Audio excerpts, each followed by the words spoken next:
우리 기독교 영화 중에 보면은 기독교 영화라고 하기는 좀 그런데 밀양이라는 영화가 있어요.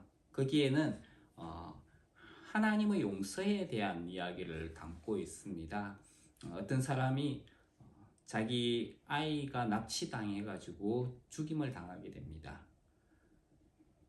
근데 나중에 그 범인이 잡히고 이제 그 범인은 감옥에 들어가게 돼요. 주인공은 밀양이라고 하는 곳에 내려가서 살면서 이제 교회를 다니기 시작을 합니다. 그리고 거기에서 하나님의 은혜를 알게 되고 전도를 받아가지고 또 교회에서 열심히 봉사를 하게 돼요.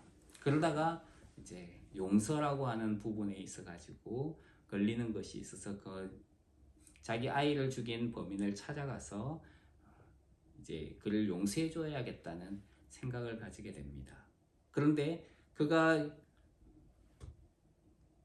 범인을 만났을 때에 그를 용서한다라고 하는 이야기를 해야 되는데 이 사람 자기 아이를 죽였던 사람이 먼저 그 이야기를 해요. 하나님도 나를 용서해 주셨습니다.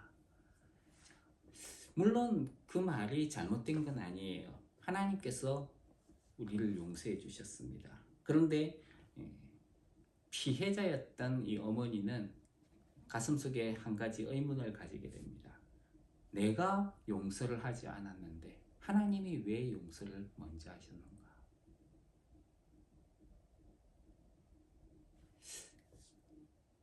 그 카톨릭 쪽에서 또 나온 영화라고 할까요? 그 송혜교 씨가 주연했던 영화가 하나 있는데요. 오늘이라는 영화입니다. 거기에도 보면은 용서에 대한 주제를 담고 있습니다. 사랑하는 애인이 청소년이죠. 청소년이 운전하는 그 오토바이에 치여서 죽게 됩니다. 처음에는 안 죽었는데 아이가 이제 그 사람을 치고 나서 사람이 살아 있으니까 그 사람을 갖다가 다시 오토바이를 가지고 죽이는 그런 끔찍한 일이 벌어집니다. 이제 나중에 이 아이가 잡히게 되고 피해자의 가족이라 할까요? 연고자였던 이 사람은 아이에게 용서해준다라고 하는 그런 이제 단언서를 넣게 됩니다. 그래서 아이는 처벌을 받지 않고 나오게 됩니다. 그런데 시간이 지난 이후에 과연 그 아이는 제대로 살았을까? 되돌아보니까 그 아이는 그 이후에도 반성하지 않고 계속해서 악한 짓을 저지르고 있더라는 거예요. 거기에서 주인공은 이제 거기에 신부라는 존재가 나오는데 그 사람에게 가서 묻습니다. 과연 내가 용서를 해줬다면은 그 사람이 정말 바른 길을 걸어가야 되는 거 아닙니까? 근데 왜 그 사람은 내가 용서를 해주었는데 그 용서를 받아들이면서 계속해서 악한 짓을 저지르는 것입니까? 인간의 죄성이라고 하는 것은 바뀌지 않는 것 같아요. 얼마 전에 한 부부가 저를 찾아왔습니다. 분명히 하나님이 우리를 용서를 하셨다면 우리가 바뀌어야 되는데 왜 우리는 바뀌지 않은 상태로 살고 있는 것입니까? 도대체 용서라는 것이 무엇입니까? 우리는 어떻게 살아야 되는 겁니까?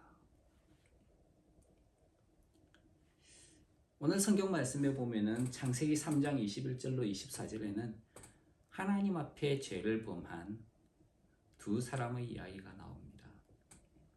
우리가 흔히들 잘 알고 있는 아담과 하와라는 사람입니다. 이 아담과 하와는 하나님께서 제일 처음 만들었던 사람이 아담이었죠. 그리고 이들은 부부입니다.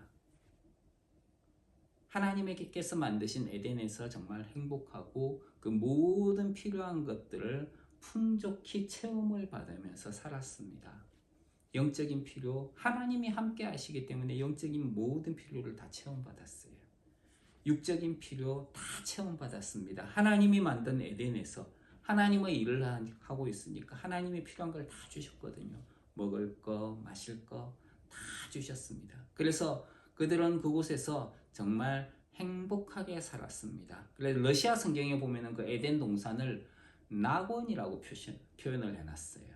낙원과 같은 그곳에서 아담과 여자는 정말 행복하고 모든 필요를 다 공급받았고 부족함이 없는 삶을 살고 있었다는 것입니다. 근데 거기에서 하나님께서 선악을 아는 나무 열매를 따먹는 날에는 너희가 정녕 죽을 것이다 하는 이야기를 남기셨습니다. 그래서 그것을 제외하고는 나머지 모든 것들을 누리면서 살 수 있었던 것이 아담과 여자였습니다. 그런데 뱀이 찾아와서 그들을 유혹을 했어요. 하나님이 정말 동산나무의 모든 실과를 먹지 말라고 하시더냐? 여자에게 찾아왔죠. 여자는 아니다.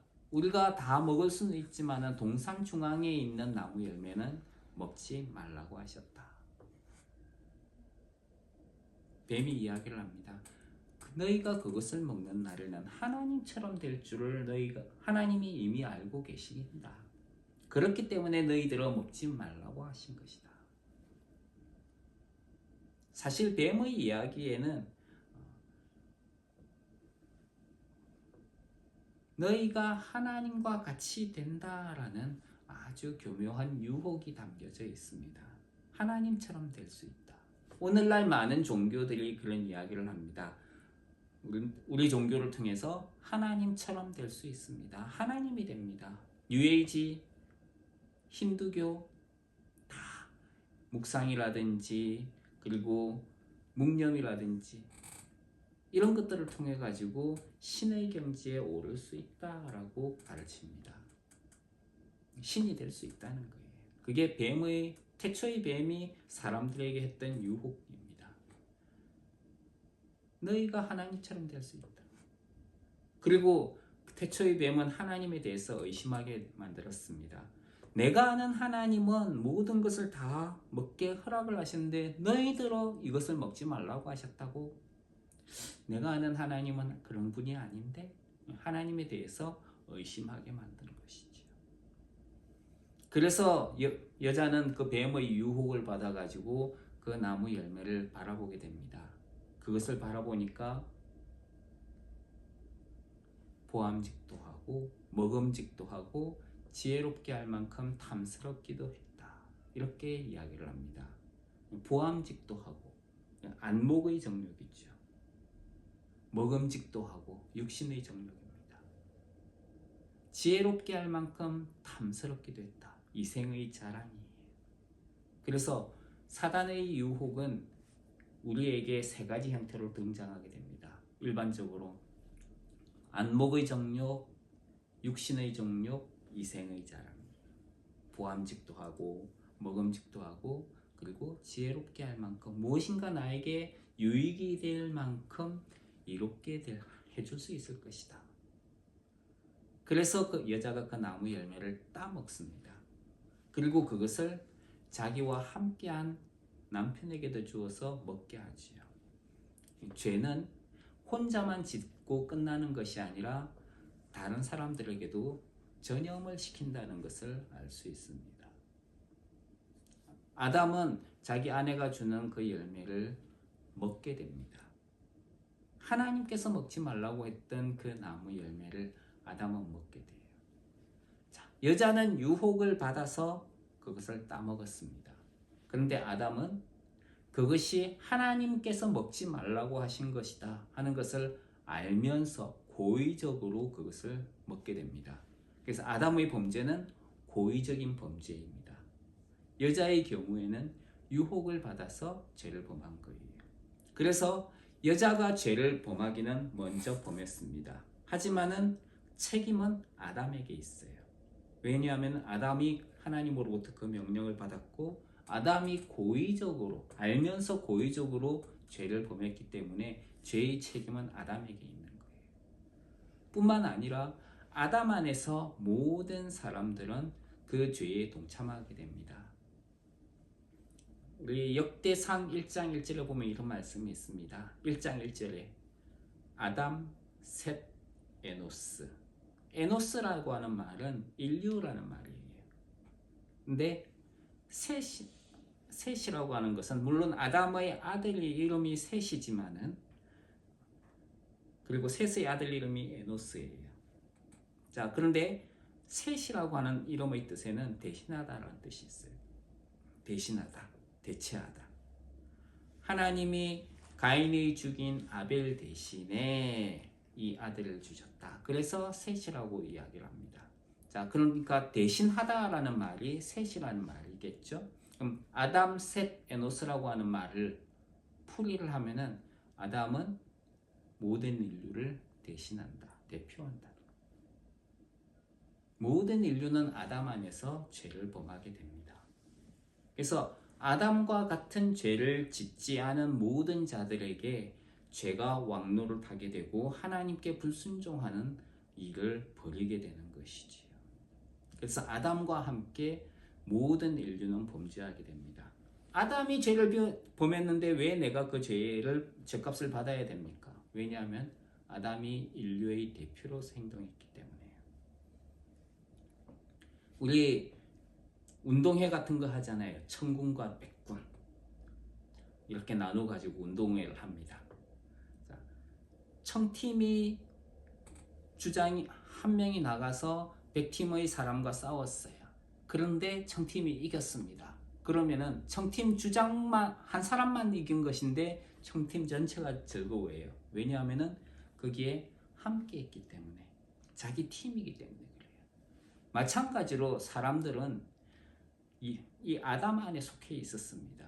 근데 아담이 죄에 의해 가지고 실패를 했어요. 그 모든 사람들이 아담 안에서 죄에게 종로를 타는 그런 결과를 가지고 오게 되는 거예요. 그래서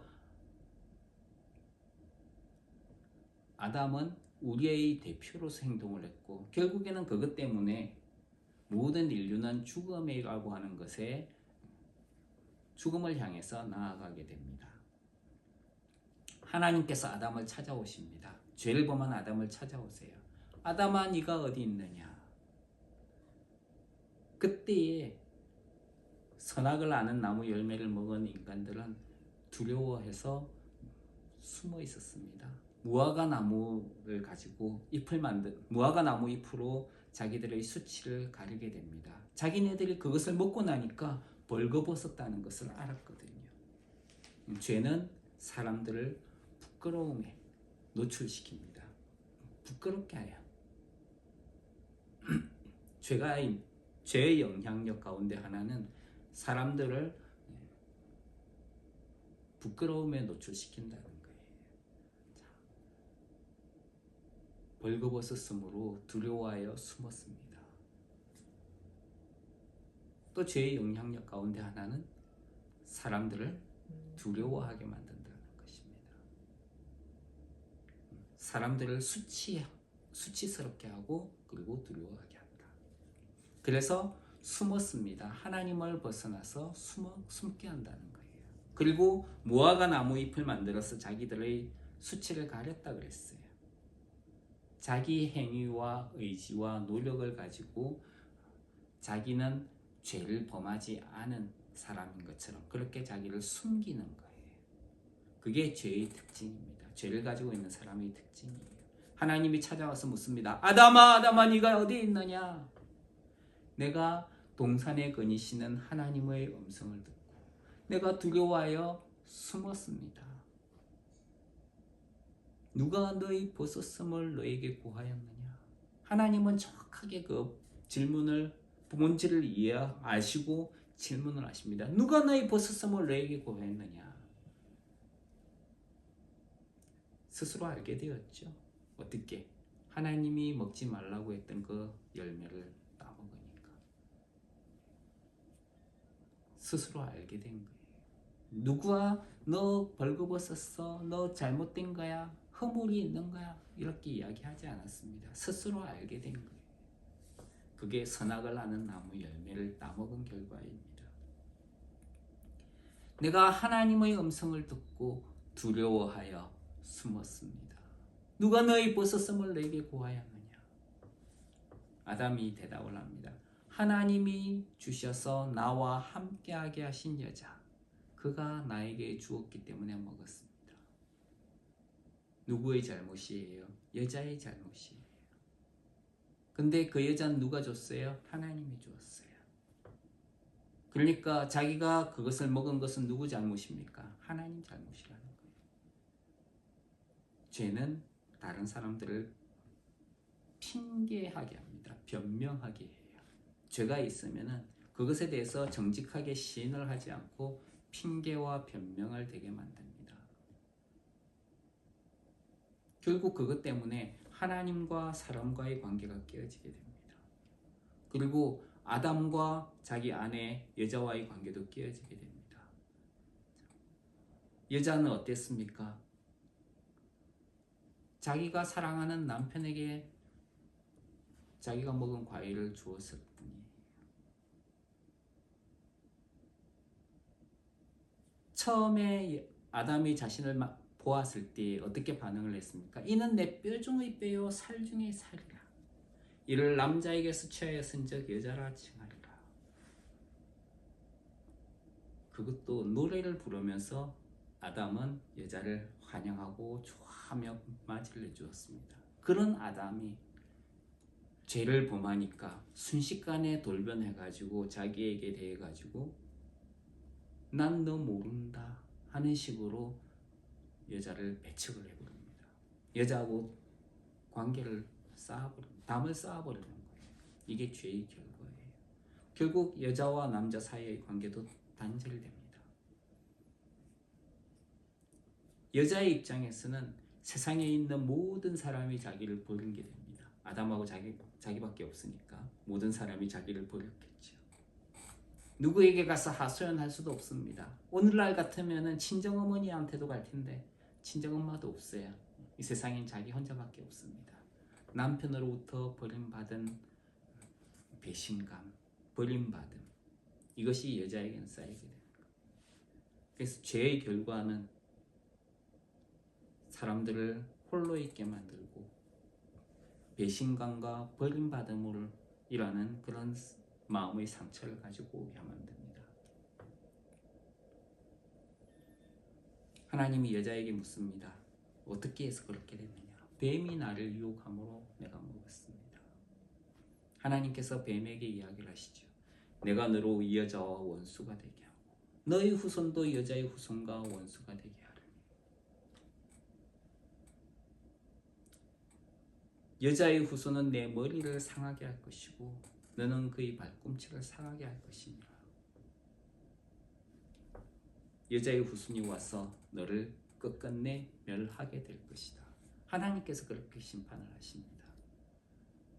그리고 너는 모든 땅에 있는 모든 들짐승보다 더 낮아져서 배로 땅을 기어다니게 될 것이다. 그리고 너희 먹을 것은 흙이다. 이렇게 하나님께서 뱀에게 심판을 이야기를 하시죠. 그리고 여자에게는 네가 뱀의 말을 듣고 그것을 먹었으니까 너는 이제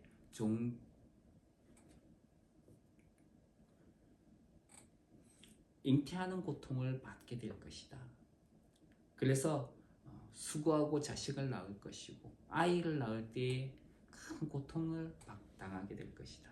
너는 남편을 사모하지만은 남편은 너를 사모하는 것이 아니라 오히려 너를 지배할 것이다.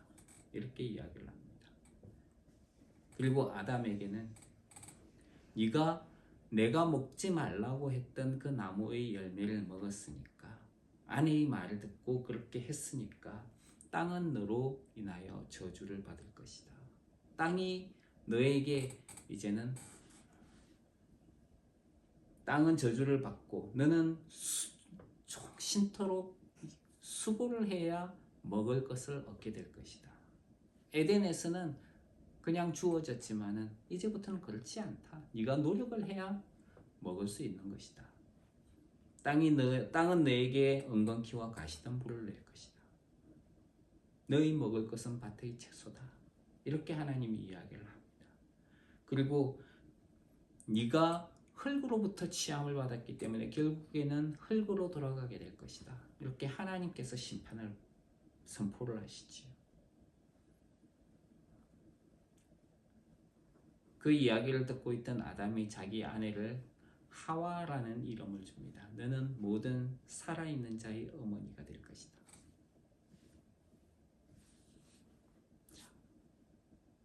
그렇게 심판을 받고 다 끝났을까? 그걸로 끝이 아니었어요.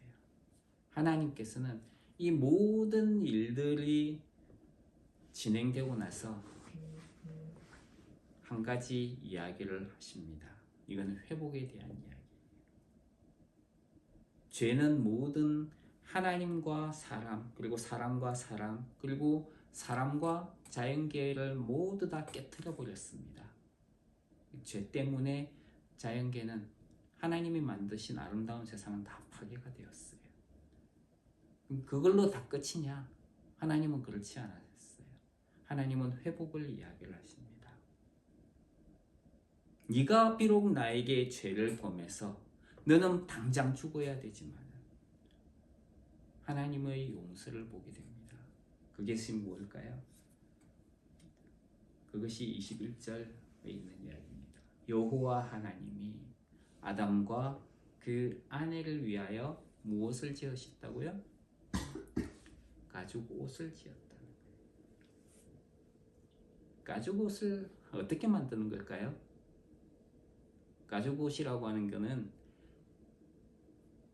그냥 플라스틱이라든지 어떤 나무에서 만드는 게 아니에요.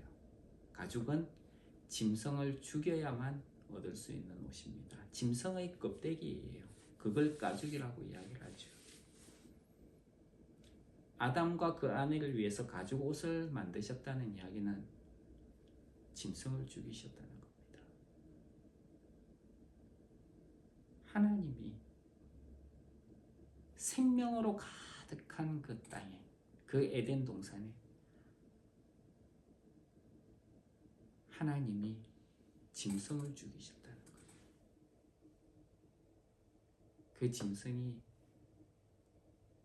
어쩌면 제일 태초의 인류를 위한 제물이 되었을 겁니다.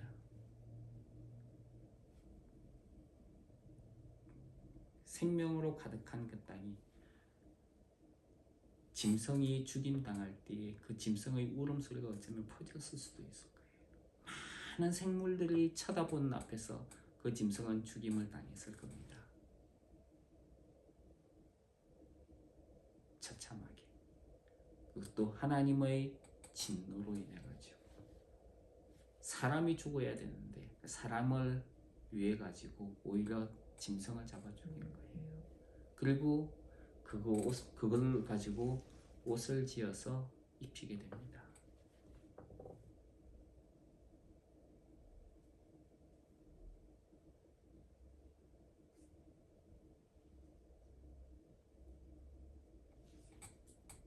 이게 하나님의 용서예요. 사람이 죽어야 되는데 사람의 수치를 가리기 위해서 짐승을 죽이고 그리고 그 짐승을 옷을 만들어서 사람에게 입히셨다는 거예요. 이것이 하나님의 용서예요. 하나님의 사랑입니다. 그럼 죄를 지은 사람은 어떻게 됐을까요? 그대로 있어요. 죄를 지은 사람은 그대로 있습니다. 근데 짐승의 옷을 입었어요.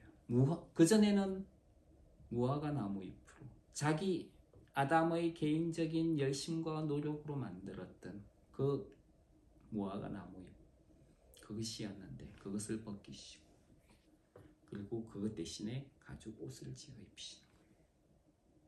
그렇게 사람의 수치를 가려주시는 거예요. 이것이 성경에 나타난 최초의 용서라는 거예요. 네가 죄를 범했지만 너는 지금 당장 죽어야 된다. 근데 내가 너를 죽이지 않고 어떻게 한다고요? 다른 옷을 지어 입히는 거예요. 그러면은 사람은 죽었습니까? 안 죽었습니까? 그대로 살아있어요. 죄를 지은 그 존재는 그대로 있습니다. 그런데 누가 죽었습니까? 그 사람 대신에 다른 누군가가 죽었어요. 다른 짐승이 죽었어요. 그리고 그 옷을 사람이 입었습니다. 하나님의 입장에서 볼 때에는 죄를 지은 존재는 가려지는 거예요. 대신에 그 죄 때문에 죽은 그 동물의 가죽을 보고 계시는 거예요. 그것이 양의 가죽이든 소의 가죽이든 그걸 보시는 거예요. 그러면서 그 수치가 가려지는 겁니다. 이게 용서예요. 하나님의 입장에서 보는 용서예요. 사람의 본질은 변하지 않았습니다. 그러나 하나님께서 보실 때에는 그 짐승의 옷을 입은 사람을 보는 거예요. 어떻게 보면은 그 짐승을 보는 거예요.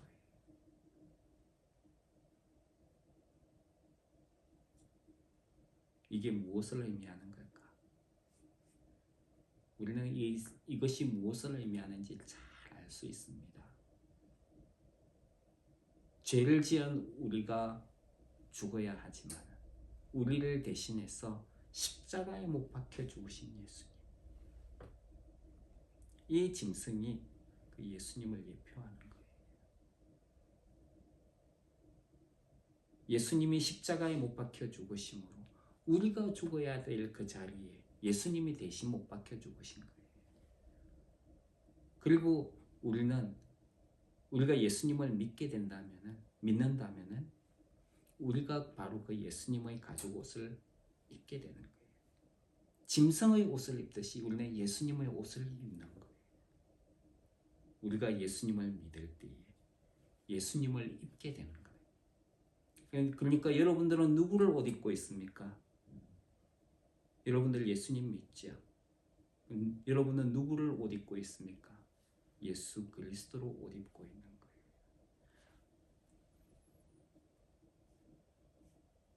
하나님이 우리를 볼 때 누구를 보는 거예요? 예수 그리스도를 보는 거예요.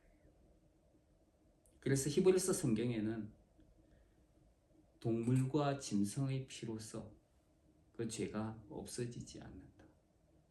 하지만은 예수 그리스도로 말미암아 우리에게 모든 죄가 용서받는다라고 이야기합니다. 우리는 하나님 앞에서 예수 그리스도로 옷 입은 존재들이에요. 예수님을 믿을 때에 하나님이 우리를 보실 때에 내 아들 예수야. 그렇게 우리를 보시는 거예요. 그러니까 나의 의로움, 내가 가지고 있었던 무화과 나무, 잎사귀, 그거 하나님 앞에서는 아무 소용이 없는 거예요. 그거 벗어버려야 돼요. 어쩌면 그거 벗는 것이 우리에게는 하나님 앞에서 수치스러운 일일 수도 있습니다. 모든 만물들이 바라보는 앞에서 무화과 나무 이파리를 벗어 던져야 돼요. 그게 회개예요. 다시는 죄를 범하지 않겠습니다. 그리고 예수님의 가죽 옷을 우리가 입는 겁니다. 그 전에는 우리의 죄가 용서받지 못했어요. 하지만 예수 그리스도로 말미암아 우리의 모든 죄는 온전히 용서받게 됩니다. 하나님께서 그 은혜를 우리에게 보여주신 것이지요.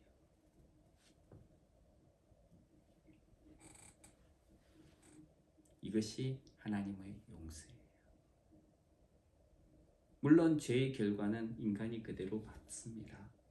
23절 여호와 하나님이 에덴 동산에서 그 사람을 내어 보내시고 그의 근본된 토지를 갈게 하시니라. 쫓겨났어요. 그리고 이같이 하나님이 그 사람을 쫓아내시고 에덴 동산 동편에 그룹들과 두루 도는 화염검을 두어 생명나무의 길을 지키게 하시니라. 죄의 결과를 받게 하셨습니다. 근데 예수 그리스도 안에서 우리를 대신하여 예수님이 그 죄의 결과 다 받으셨어요. 다 받게 하셨어요. 이제 우리는 예수 그리스도로 옷 입었습니다. 하나님의 입장에서, 하나님의 관점에서 볼 때 우리를 보시는 것은 우리가 아니라 예수 그리스도. 예수 그리스도로 옷 입은 우리를 보는 거예요. 그렇기 때문에 우리는 예수 그리스도로 옷 입고 예수님처럼 살아가는 은혜가 있어야 됩니다. 일을 행하실 때 주님이라면 어떻게 하셨을까? 생각하면서 살아가기 바랍니다. 기도하겠습니다. 주님 은혜를 감사합니다. 우리가 예수 그리스도로 옷을 입었사오니 이제 예수 그리스도로 옷 입고 주님 예수 그리스도와 함께 동행하는 삶을 살아가게 하옵소서. 예수님 이름으로 기도합니다. 아멘.